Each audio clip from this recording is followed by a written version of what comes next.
Voilà, chers frères et sœurs, soyez abondamment bénis. Que la grâce de notre Seigneur Jésus soit avec vous. Aujourd'hui, nous allons continuer avec notre étude sur le livre de l'Apocalypse. Et nous allons aujourd'hui voir deux chapitres essentiellement, le chapitre 11 et le chapitre 12, où nous allons voir la 7e trompette.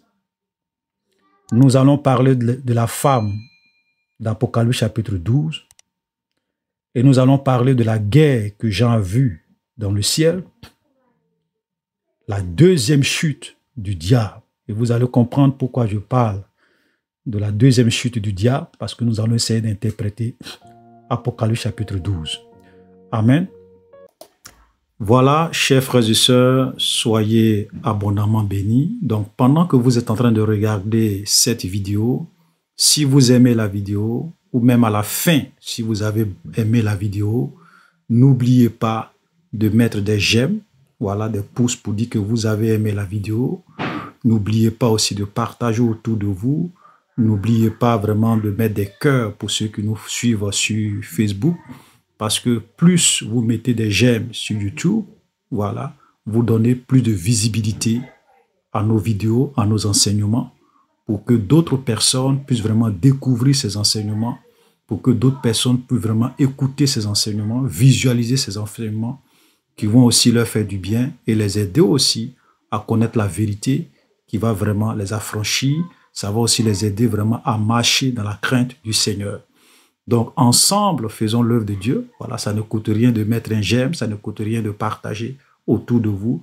Donc, nous vous invitons à partager nos vidéos, voilà, à les faire connaître, pour que l'œuvre de Dieu puisse avancer autour de nous.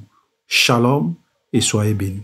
Donc pour ceux qui nous prennent en marche, nous sommes en train de faire une étude chapitre par chapitre de tout le livre de l'Apocalypse, dont nous avons commencé par le chapitre 11. Et aujourd'hui nous avons commencé par le chapitre 1. Et aujourd'hui nous sommes dans le chapitre 11. Et nous allons voir le chapitre 11 et le chapitre 12. Donc quand nous arrivons dans la seconde partie du chapitre 11, à partir du verset 15, le 7e ange sonna de la trompette, et il y eut dans le ciel de fortes voix qui disaient: le royaume du monde est remis à notre Seigneur et à son Christ. Il régnera au siècle des siècles. Et les 24 vieillards qui étaient assis devant Dieu sur leur trône se prosternaient sur leur face et ils adoraient Dieu, en disant: nous te rendons grâce, Seigneur Dieu Tout-Puissant, qui est, qui était, de ce que tu as saisi ta grande puissance et pris possession de ton règne. Les nations se sont irritées et ta colère est venue. Le temps est venu de juger les morts, de récompenser tes serviteurs, les prophètes, les saints, ceux qui te craignent, ceux qui craignent ton nom, les petits et les grands, et de détruire ceux qui détruisent la terre.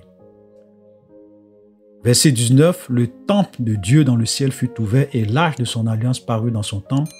Il y eut des éclairs, des voix, des tonnerres et un tremblement de terre et une forte grêle. Amen.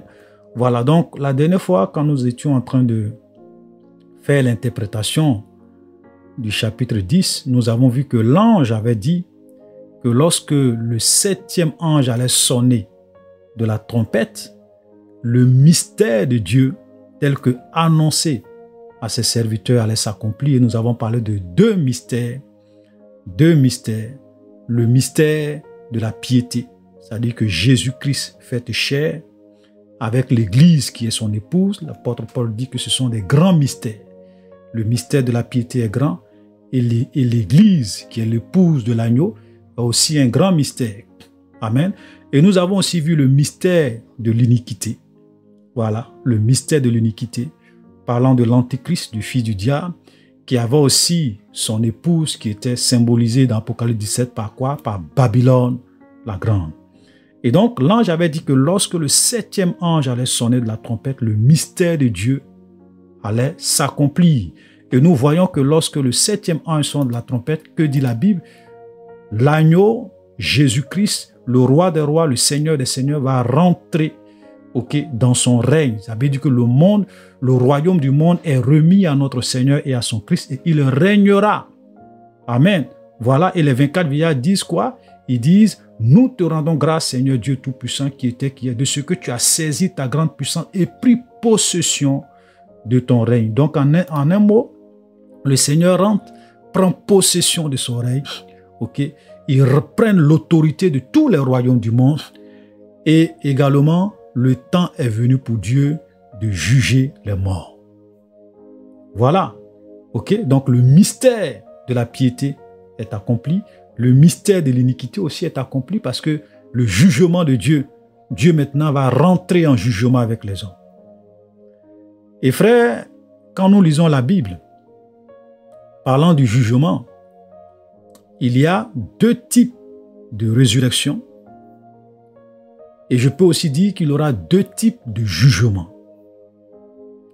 Il y a la résurrection des justes et il y a la résurrection des méchants ou la résurrection des morts. Et Jésus nous a un peu parlé de cela lorsque nous lisons Jean.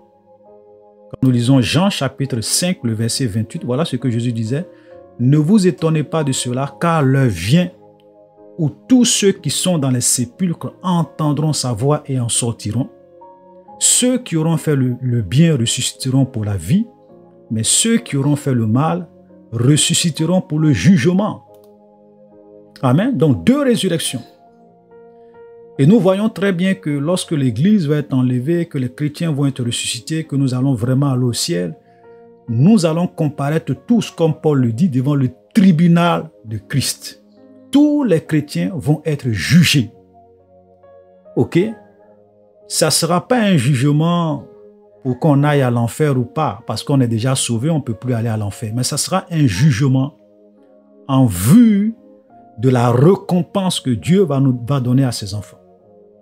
Amen. Donc nous allons comparaître l'œuvre de chacun va être éprouvée par le feu. Il y a des chrétiens qui seront sauvés, mais qui n'auront aucune récompense. Il y a des chrétiens qui ont été sauvés et qui ont vécu une vie à la gloire de Dieu, qui ont été fidèles dans l'œuvre que Dieu leur a confiée.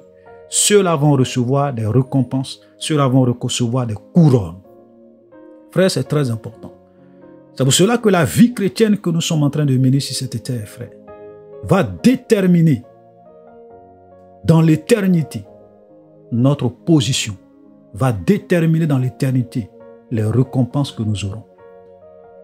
Frère, c'est pour cela que c'est vraiment malheureux de voir beaucoup de chrétiens aujourd'hui qui vivent pour le monde, qui vivent pour les choses de la terre, au lieu de vivre pour les choses de l'éternité, au lieu de vivre pour les choses qui vont compter au dernier jour. Dieu a mis en eux des dons. Dieu les a appelés, d'autres même, à le servir. Mais aujourd'hui, ils sont en train de perdre le temps dans la distraction, dans la vanité, dans les choses qui n'auront aucune importance. Il y a des chrétiens, quand vous regardez leur ambition et l'ambition des païens, il n'y a pas de différence. Tout ce qu'ils cherchent dans ce monde, c'est de s'enrichir, de faire des affaires, d'être prospère, d'avoir une bonne vie, d'avoir la gloire de ce monde. Mais l'œuvre de Dieu, ce n'est pas le problème. Évangéliser, ce n'est pas le problème. Parler de Dieu, ce n'est pas le problème. Aider les veuves et les orphelins dans leur église, rendre visite aux frères, les exhorter, ce n'est pas le problème. Frère, quand nous allons arriver au ciel, il aura des récompenses et des récompenses. C'est pour cela que je vous exhorte. Ce n'est pas le fait forcément, ce n'est pas que tout le monde est forcément appelé à être des prédicateurs, des prophètes, non. Mais là où Dieu t'a appelé à le servir, parce que le Seigneur a donné un talent à chacun. Si Dieu t'a appelé à soutenir les veuves, fais-le fidèlement et tu auras la récompense pour ça. Si le Seigneur t'a appelé à évangéliser, fais-le fidèlement et tu auras une récompense pour ça. Si le Seigneur t'a appelé à vraiment exhorter, fais-le fidèlement et tu auras une récompense pour ça. Donc, ce n'est pas forcément les grands ministères. Et comme je le disais une fois, j'ai dit, frère, quand nous allons arriver dans l'éternité, vous allez vous rendre compte que ceux que nous considérons aujourd'hui comme les grands pasteurs, les grands prophètes de renom, nous allons être surpris de voir qui seront les derniers dans le royaume de Dieu.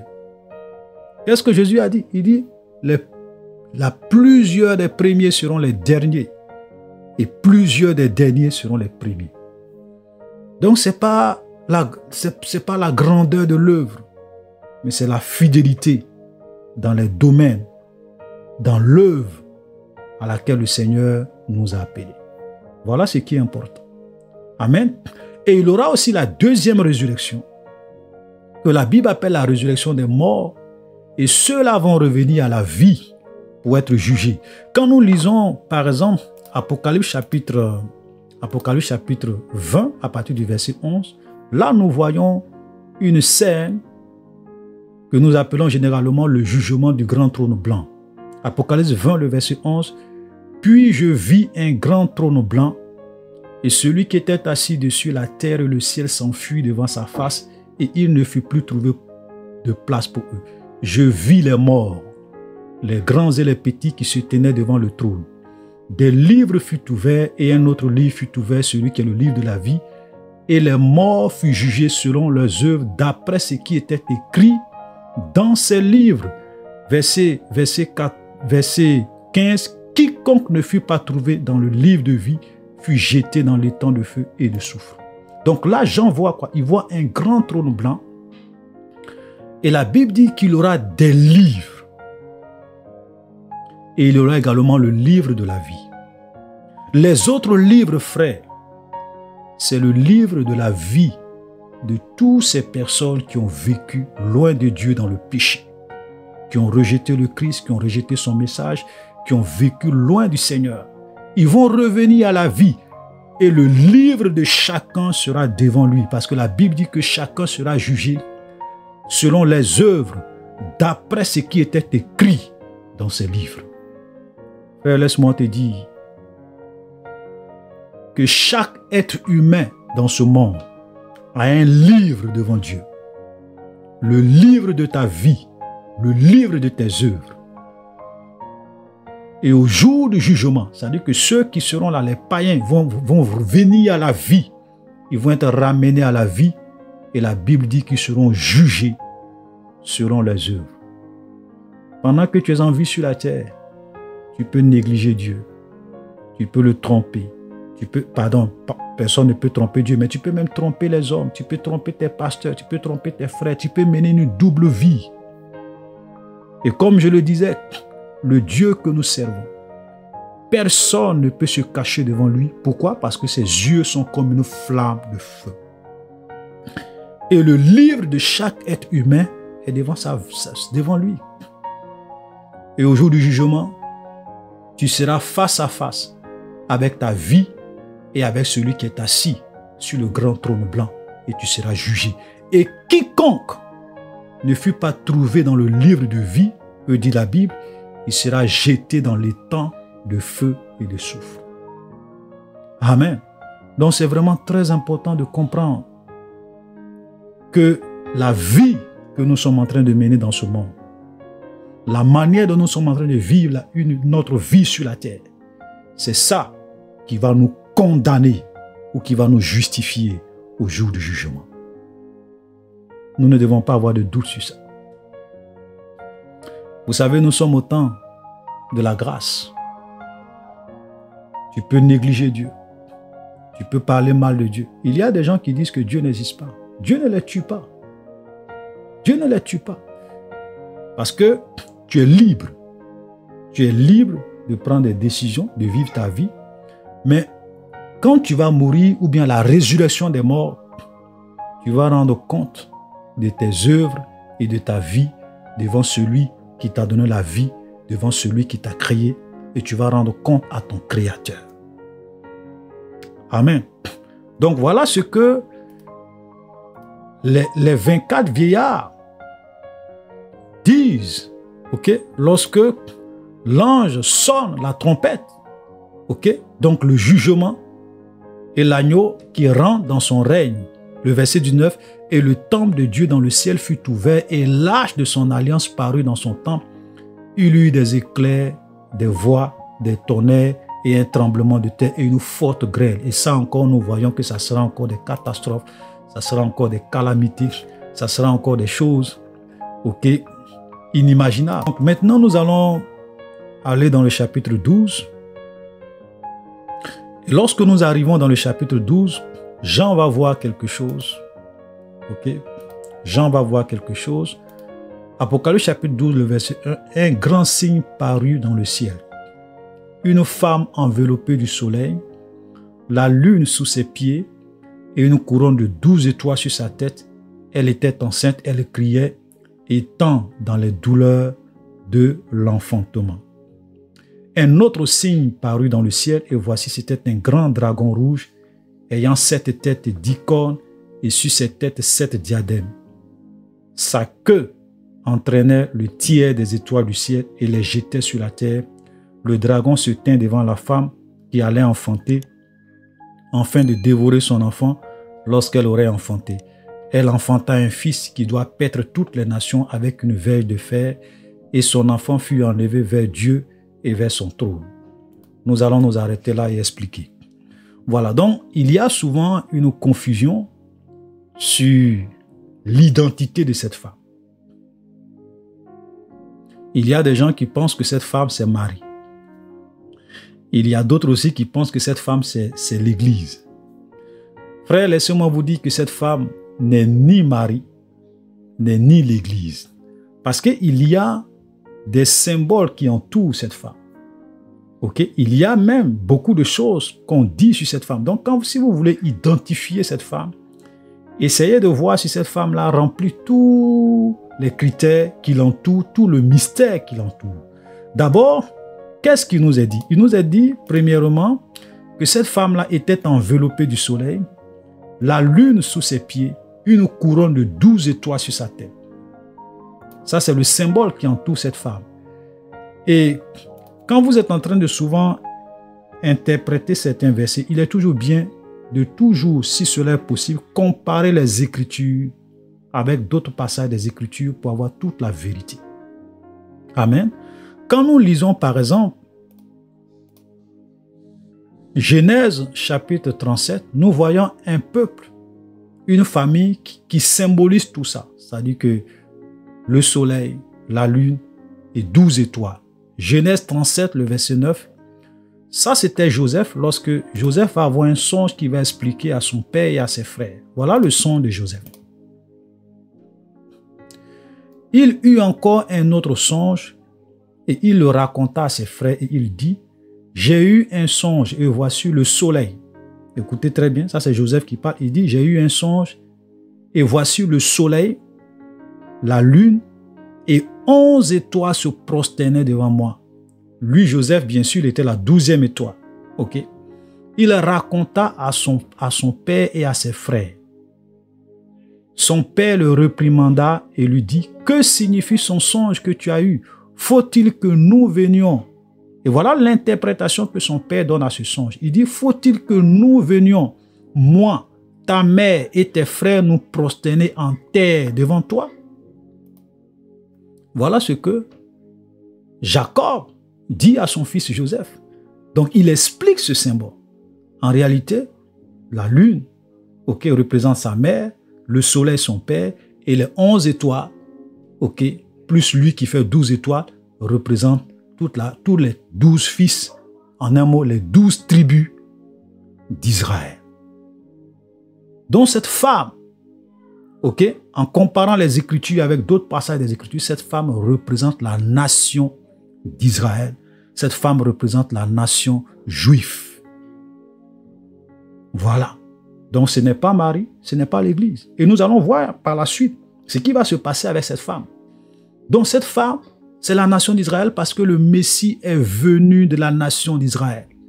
La nation d'Israël a mis au monde, si on veut, de façon symbolique, a mis au monde l'enfant Jésus. Et nous pouvons même lire également Michée. Quand nous lisons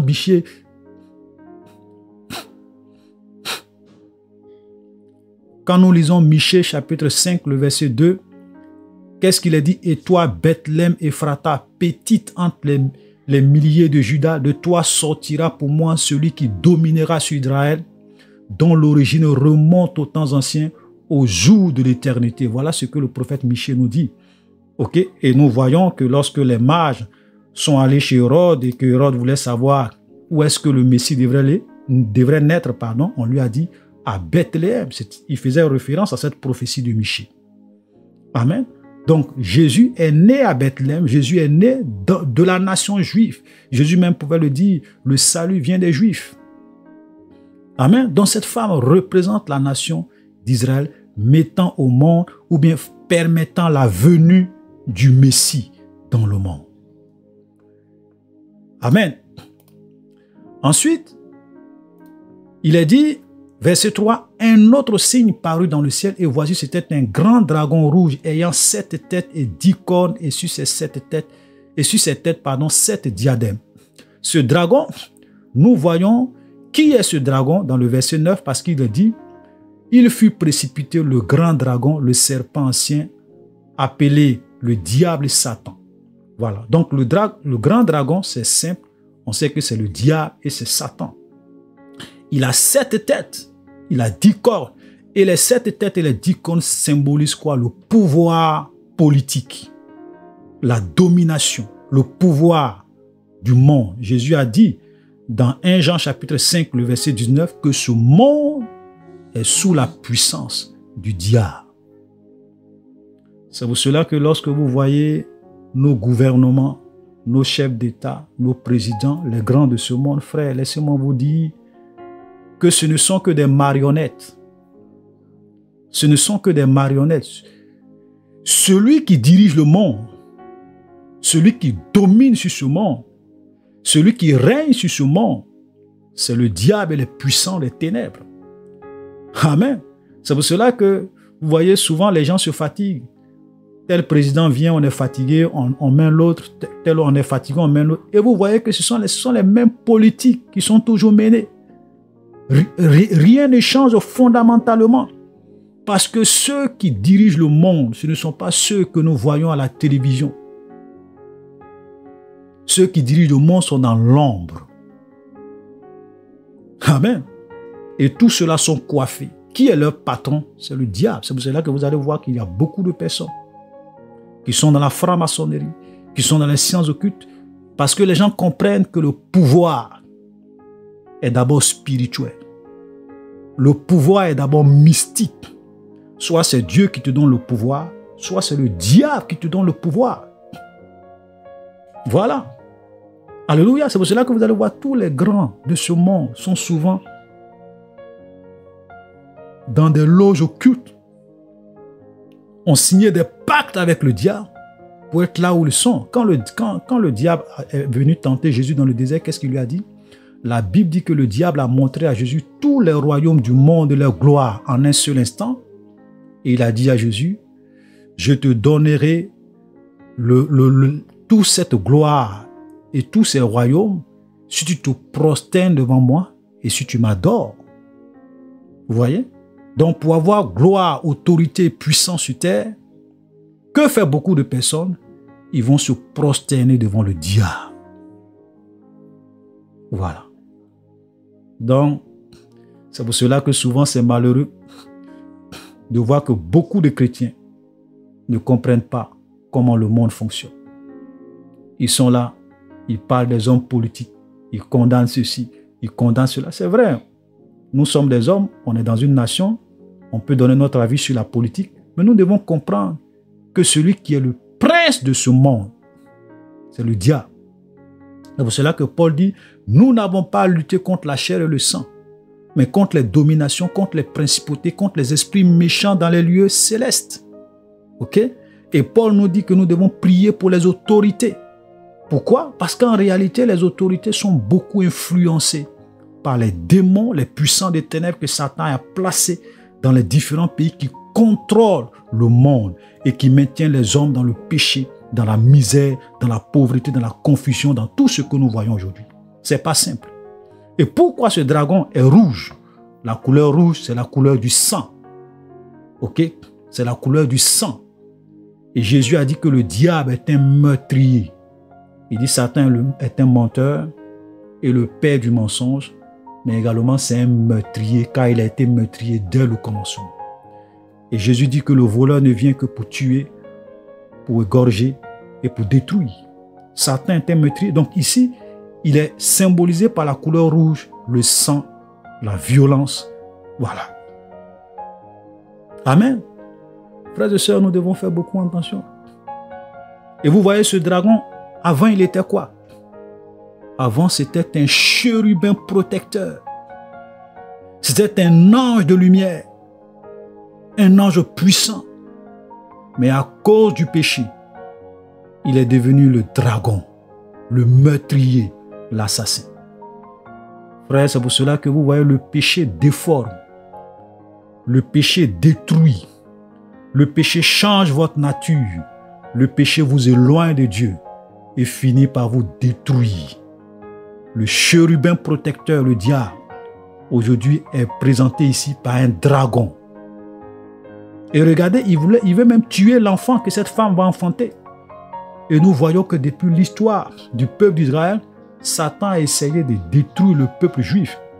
Avec Pharaon, il a essayé, avec Hérode, il a essayé, mais il n'a pas pu. Il n'a jamais réussi. Alléluia. Vous voyez, donc ce n'est pas aujourd'hui que Satan est dans le business de détruire l'enfant mâle pour ne pas que cet enfant-là puisse venir. Donc il faut détruire la nation juive.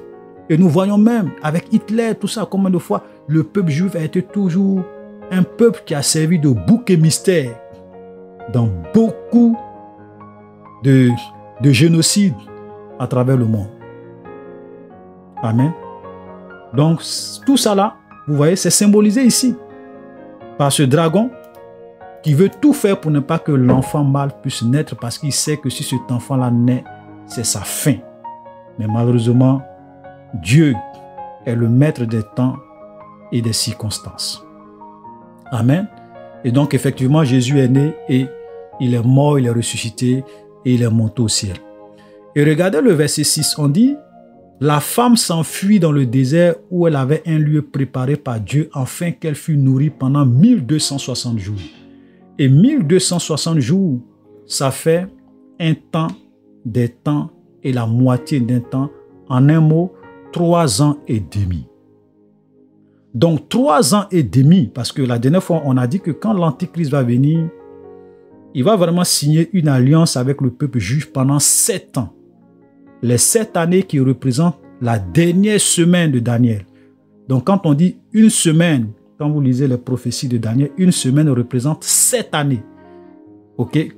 Donc la Bible dit que l'Antichrist fera une alliance solide pour 7 ans. Et au milieu de l'alliance, au milieu de la semaine, il va briser l'alliance.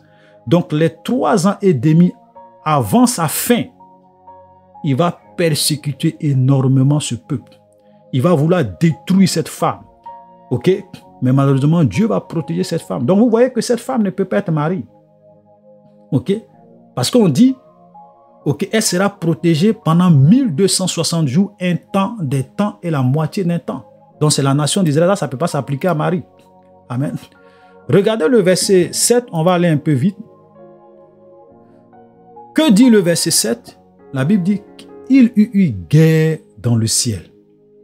Michel et ses anges combattirent contre le dragon. Le dragon et ses anges combattirent, mais ils ne furent pas les plus forts et leur place ne fut plus trouvée dans le ciel. Il fut précipité le grand dragon, le serpent ancien appelé le diable et Satan, celui qui séduit toute la terre. Il fut précipité sur la terre et ses anges furent précipités avec lui. Voilà. Et souvent, beaucoup de personnes pensent que cette guerre, et même moi-même, pendant beaucoup d'années, j'ai pensé que cette guerre était la première guerre qui a abouti à la chute du diable du 3e siècle au 2e siècle. Mais malheureusement, cette guerre est une guerre future. Voilà, c'est une guerre future. Parce que Michel et ses anges vont combattre contre le dragon. Et le dragon et ses anges vont combattre. Mais ils ne seront pas les plus forts et ils vont être chassés du ciel. Donc quand le diable a été chassé du 1er ciel, il est descendu dans le 2e ciel. La Bible nous dit que le diable est le prince de la puissance de l'air. Et Paul nous dit que nous n'avons pas à lutter contre la chair et le sang, mais contre les esprits méchants, contre les dominations, contre les esprits méchants dans les lieux célestes. Donc le quartier général du diable aujourd'hui est dans le 2e ciel. Ok? Est dans le 2e ciel. Et donc, 3 ans et demi avant le retour glorieux de Jésus sur terre, il y aura cette guerre où Satan va être délogé du 2e ciel et il va maintenant descendre sur la terre. Et regardez, concernant par exemple Michel, l'archange Michel, voilà ce que un ange a dit à Daniel, dans Daniel chapitre 10, le verset 21, il dit « Mais je veux te faire connaître ce qui est écrit dans le livre de la vérité. Personne ne m'aide contre cela, excepté Michael, votre chef. » Donc on dit à Daniel que Michael est votre chef. Ça veut dire que Michael est un archange que Dieu a placé, un peu comme le protecteur de la nation d'Israël. Et nous voyons encore une autre référence dans Daniel chapitre 12, le verset 1. La Bible dit qu'en ce temps-là se lèvera Michael, le grand chef, le défenseur des enfants de ton peuple, et ce sera une grande détresse telle qu'il n'y en a point eu depuis que les nations existent jusqu'à cette époque. Voilà. Vous comprenez? Donc, voilà ce que on dit à Daniel, Michael, ok? Michael, le défenseur des enfants de ton peuple. Donc, Michael est un archange que Dieu a placé comme le défenseur des enfants d'Israël. C'est pour cela que ce peuple, malgré que les gens ont essayé de détruire ce peuple, ils n'ont jamais pu. Même quand Israël est venu sur sa terre, beaucoup de pays arabes se sont levés pour détruire cette nation, mais ils n'ont jamais pu. Et même les Juifs eux-mêmes reconnaissent que ce n'était pas par leur propre force, c'est un miracle de Dieu. Donc Dieu a établi cet archange-là qui est là et qui protège cette nation. C'est pour cela que, frère, la nation d'Israël que vous voyez, personne ne pourra les détruire jusqu'à ce que le Messie arrive. C'est vrai qu'à la fin des temps, l'Antichrist va pratiquement tuer 2/3, mais il ne pourra pas les détruire, les anéantir complètement. Et donc, Michael va se lever à la fin des temps. Et il aura donc une guerre dans le 2e ciel. Et l'objectif de cette guerre, c'est vraiment de déloger Satan pour qu'il descende sur la terre. Et Michael va combattre contre le dragon. Le dragon aussi va combattre. Mais regardez ce que la Bible dit. Il ne fut pas le plus fort. Frère, le diable n'est pas l'égal de Dieu. Le diable n'est même pas l'égal de Jésus. Vous voyez que ce n'est même pas Jésus qui vient combattre Satan. C'est un archange comme lui. Et laissez-moi vous dire que cet archange Michael Satan était son patron avant. Satan était le patron de Michael. Ok? Et aujourd'hui, le sous-officier va venir déloger celui qui était avant le commandant supérieur. C'est pour cela que, frère, nous ne devons même pas avoir peur du diable. C'est vraiment malheureux de voir les chrétiens aujourd'hui trembler devant Satan. Pourtant, Jésus est en toi, l'Esprit de Dieu est en toi. Tu trembles devant les démons, tu trembles devant le diable. Mais voilà, Michael, c'est même pas Jésus. Un archange qui va venir avec son armée pour déloger le diable du 2e ciel. Et ils vont descendre sur la terre. Vous comprenez? C'est pour cela que, frère, c'est malheureux. Comment des enfants de Dieu peuvent avoir peur du diable? Vous voyez des chrétiens aujourd'hui. Et frère, je vous en prie, arrêtez d'aller écouter matin, midi, soir les témoignages sur le diable, sur les sorciers, sur le monde pandémonium. Arrêtez! Et comme je le disais la dernière fois, j'ai dit, il n'y a pas quelqu'un qui connaît le diable plus que Jésus. Mais quand vous lisez les évangiles, Jésus a parlé combien de fois du diable? Vous n'allez jamais voir tout un chapitre de la Bible, ou bien 2 chapitres, 3 chapitres de la Bible dédiés à Satan. Non. Regardez le pourcentage. C'est quelques versets qui nous parlent du diable. Mais aujourd'hui, les chrétiens passent leur temps à parler de la sorcellerie, des démons, du diable, le monde occulte, le témoignage tant. Frère, arrêtez. On peut écouter de temps en temps quelques témoignages pour nous édifier. Mais à force d'écouter le diable, d'entendre parler du diable, vous allez finir par croire que le diable est important. Le diable n'est pas important. Le diable n'est pas important. Craignons Dieu. Tant que tu crains Dieu, Satan ne peut rien te faire. La Bible dit que l'ange de l'Éternel campe autour de ceux qui le craignent. Amen. Voilà. De temps en temps, on peut faire des études sur le diable pour qu'on sache un peu comment il opère, mais on ne va pas faire de ça. Vous avez aujourd'hui des sites chrétiens où tout ce qu'ils font, c'est de parler du monde occulte. C'est de parler du monde des ténèbres. C'est de parler du monde des démons. C'est de parler du monde du diable. Ça, c'est pas dangereux. Ça, c'est dangereux. C'est pas bien. C'est pas biblique. Regardez le pourcentage des passages de la Bible qui parlent du diable. Ça ne vaut même pas 1%. Quand vous faites le pourcentage, quand vous prenez la Bible et que vous faites le pourcentage des passages qui parlent du diable par rapport aux autres passages, ça ne fait même pas 1%.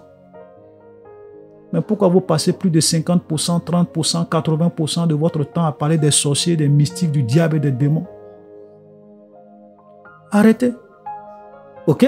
Donc, il va être chassé, Satan va être délogé à cause, ok, du péché, parce qu'il a péché contre Dieu, celui qui était un chérubin protecteur. Un sous-officier va venir le déloger. Voilà. Alléluia. Et la Bible dit, il fut précipité le grand dragon, le serpent ancien appelé le diable et Satan. Celui qui séduit toute la terre, il fut précipité sur la terre et ses anges furent précipités avec lui.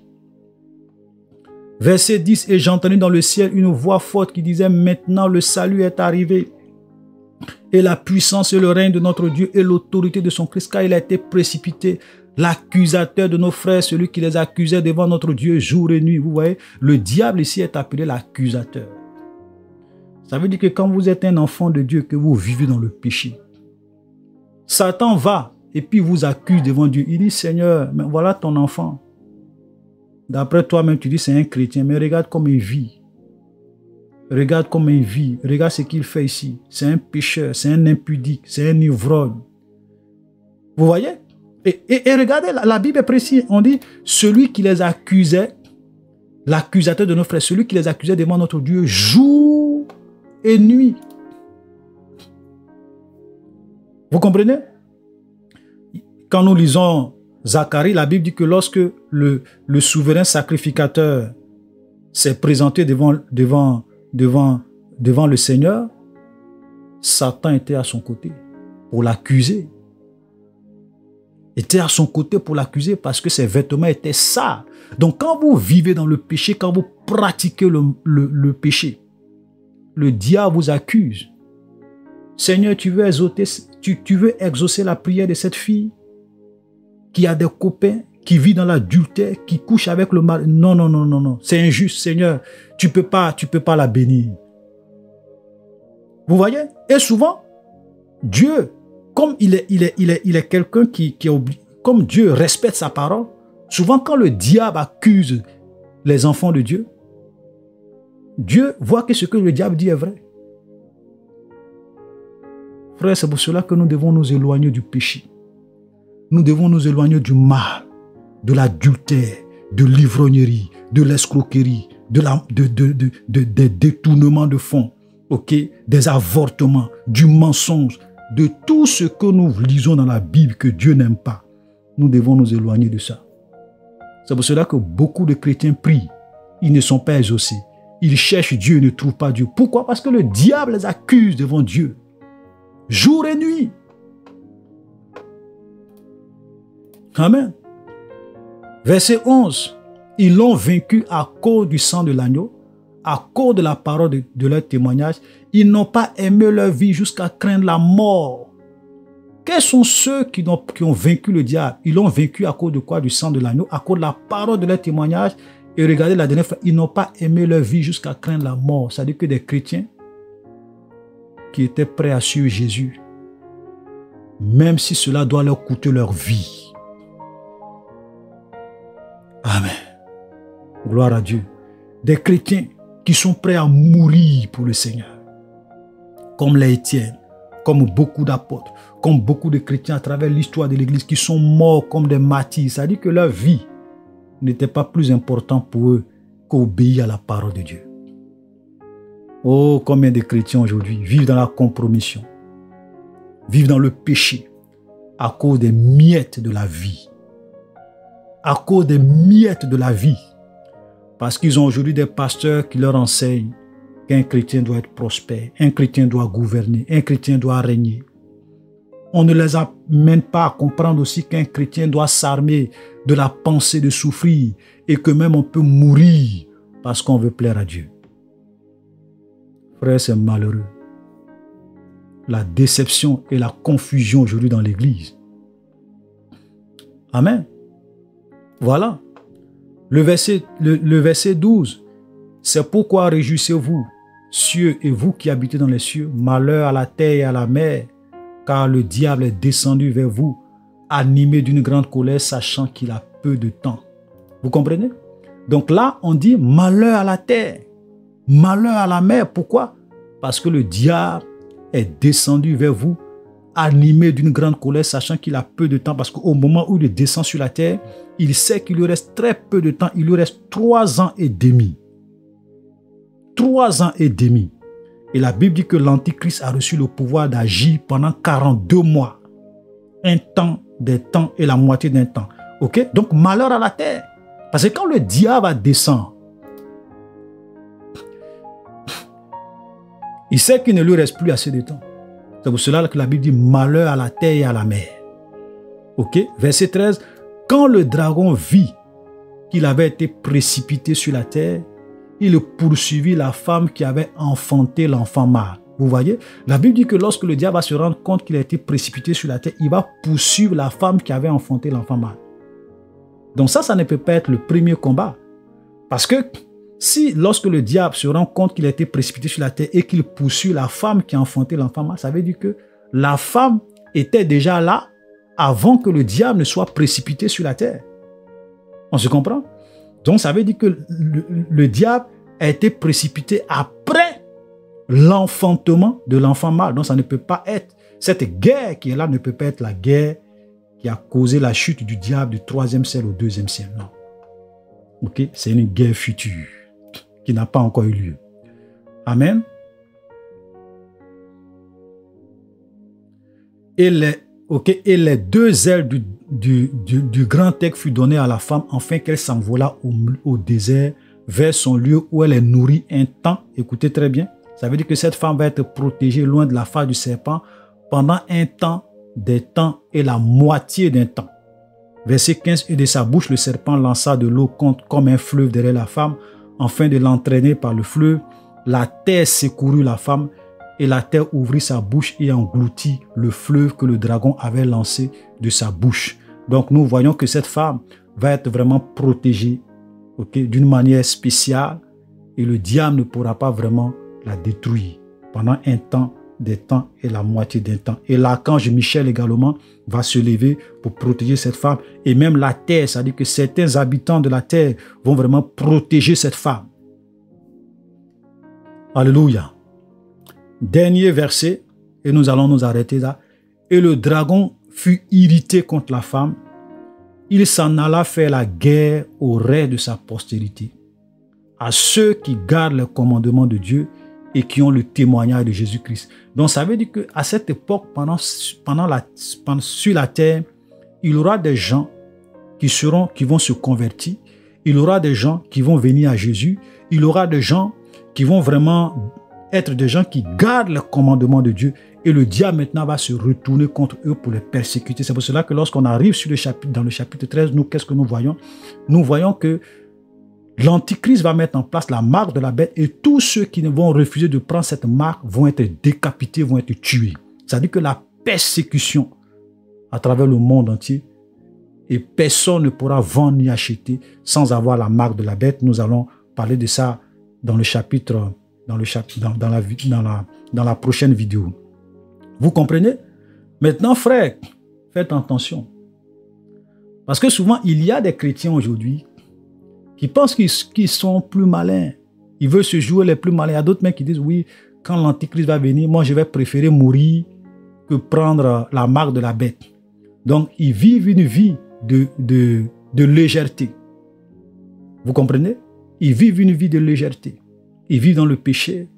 Et même aujourd'hui, vous avez des chrétiens qui disent que oui, il aura une seconde chance. Quand l'Église sera enlevée, il aura une seconde chance pour les chrétiens qui vont rester. Frère, je vais te montrer un verset dans la Bible. Vous connaîtrez la vérité et la vérité vous affranchira. Qu'est-ce que la Bible dit?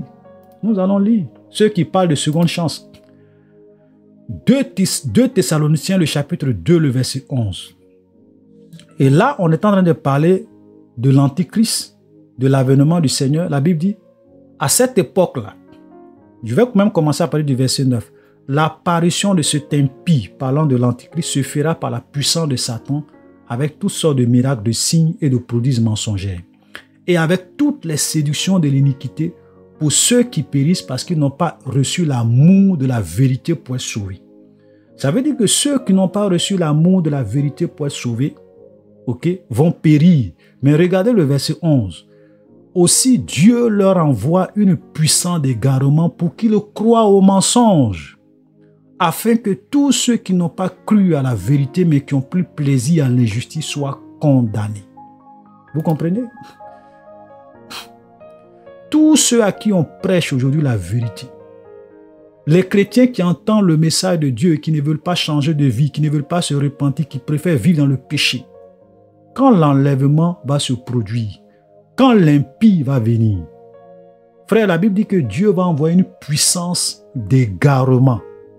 Ça veut dire que Dieu lui-même, là, il va venir te pousser à croire au mensonge de l'Antichrist. Et son objectif, c'est que tu sois condamné parce que tu as refusé de croire en la vérité. Donc toi qui penses à une seconde chance, toi qui penses à une seconde chance après l'enlèvement de l'Église, laisse-moi te dire la vérité. À cette époque, Dieu va envoyer une puissance d'égarement pour que toi qui n'as pas cru à la vérité pendant que tu avais l'opportunité, qui a rejeté la vérité, tu puisses croire à l'Antichrist, prendre la marque de la bête et être condamné. Frère, voilà la vérité. Donc à cette époque, ceux qui seront vraiment sauvés, ça sera des gens qui n'ont jamais été chrétiens, qui n'ont pas accepté Jésus et puis après qui ont continué à vivre dans le péché. Mais ça sera des gens qui étaient des païens, qui n'ont jamais pris cette histoire de Dieu là au sérieux.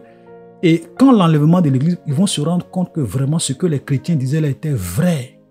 Ceux-là, Dieu va leur faire la grâce, vraiment, à certains, parce que ce n'est pas tous qui pourront tenir, à certains, de mourir, de passer par la mort pour avoir la vie éternelle. Donc toi qui parles de seconde chance, fais attention. Fais attention. Parce que Dieu va envoyer une puissance d'égarement à cette époque-là pour que les gens croient au mensonge. Alléluia. Voilà, chers frères et sœurs, soyez bénis. Nous allons nous arrêter là aujourd'hui pour le chapitre 12 et prochainement nous allons continuer avec le chapitre 13. Soyez bénis. Shalom.